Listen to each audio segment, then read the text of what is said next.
Sorry I had to cut off last time. I was getting a little emotional. My bad. Kind of had to get to my girls too. Kind of continuing on in that vein though of,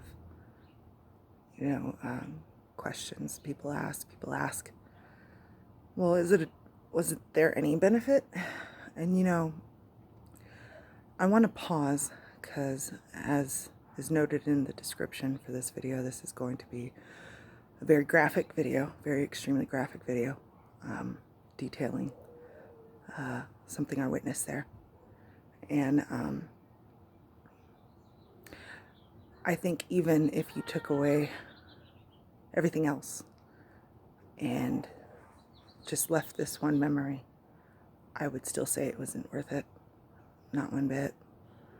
And that is witnessing Valerie Heron commit suicide on August 10th of 2001. Valerie came into the program. She was there for about a day, and her buddy was a friend of mine in the foundation family. And we had finished dinner, I believe it was, and we'd gone upstairs back to the classrooms for the school time period that was after that, from about, I think it was like 4:30 to 6 or so, something like that, 5:30 to 7, 8, I can't remember the exact specific time, but it was early, late afternoon, early evening hours were when we were up there. And you could do schoolwork or you could read. The teachers were all gone for the day.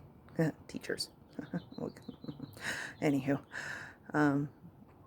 they were all gone for the day, so you could just kind of free work or read. And I like to read a lot. I still like to read a lot. So I used to go stand at the bookcase and kind of pick out a book. And we couldn't ever look out the windows because it was considered like planning a runaway. And you could go lay on your face for it. And but I would always go stand at the bookshelf because the bookshelf was in between the door to foundation and a window, and I could always look out my peripheral while I was looking at the bookcase and just kind of see the Jamaican sunsets on the water in the distance, and the kind of dream of freedom from the peripheral of my vision. And I was standing there and kind of looking out the window through one side of my peripheral and kind of looking through the doorway into the foundation family at the new girl, because we're all curious. So, it's a new girl. We all want to know her story. And I see that she's writing something down on a piece of paper, and then I watch her kind of crumple the paper up, and then she slowly raises her hand, and Mama King was foundation family's mama that day, and she gives her permission to stand up and throw a piece of stuff in the trash, and she comes, and the trash can was right at the doorway in between the two families. The foundation family's trash can was. And she comes, and I'm kind of just watching her slowly walk with her head down, and she lets the piece of crumpled up trash roll into the trash can, and she kind of looks up at me, and I see just a look of inexplicable terror. And I felt something deep in my gut that was not right. And she just looks at me, and I look at her, and then I just see her take off running. And she runs for the balcony edge, and she just jumps over. And I rush to the window on the other side of the bookcase, and I see her falling. Her flip-flops flying in the air behind her, and her hair kind of unruly a little bit behind her, still up in a bun. She had very beautiful sandy blonde hair, small petite girl.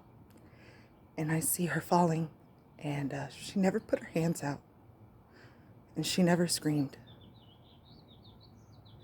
I'll never forget that. She never screamed.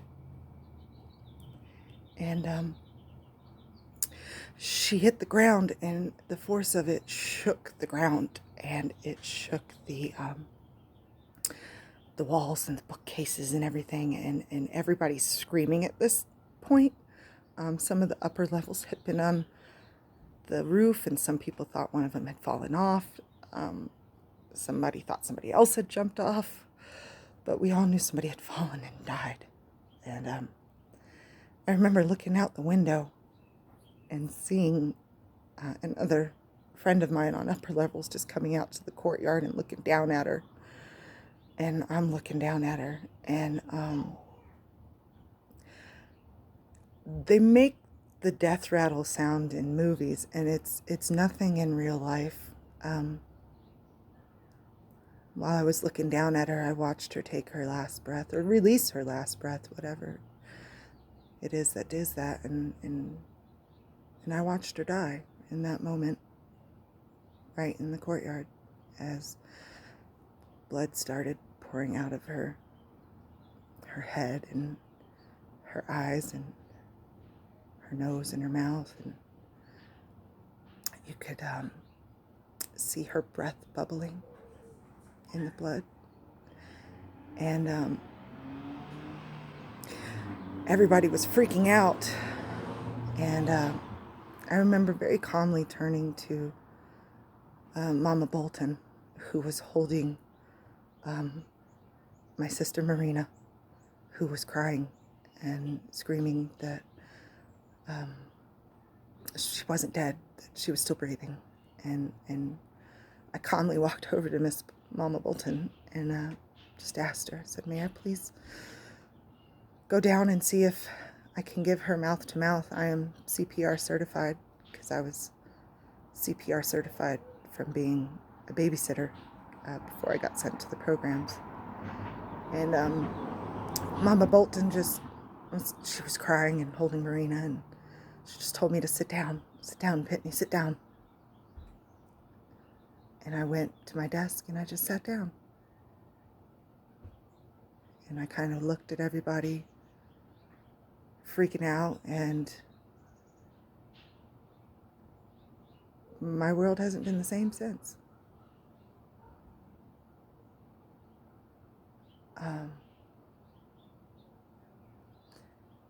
So I live with that every day. And I know that, people live with worse things. But that was really traumatic for me. I still haven't cried, so I know that I'm still in shock over it. I've never cried.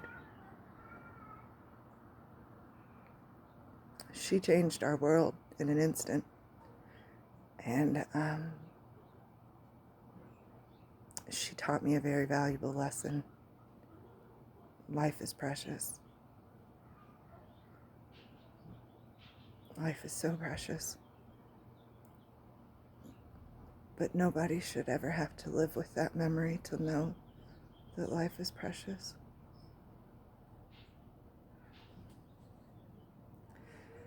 Thanks for making it through if you made it through.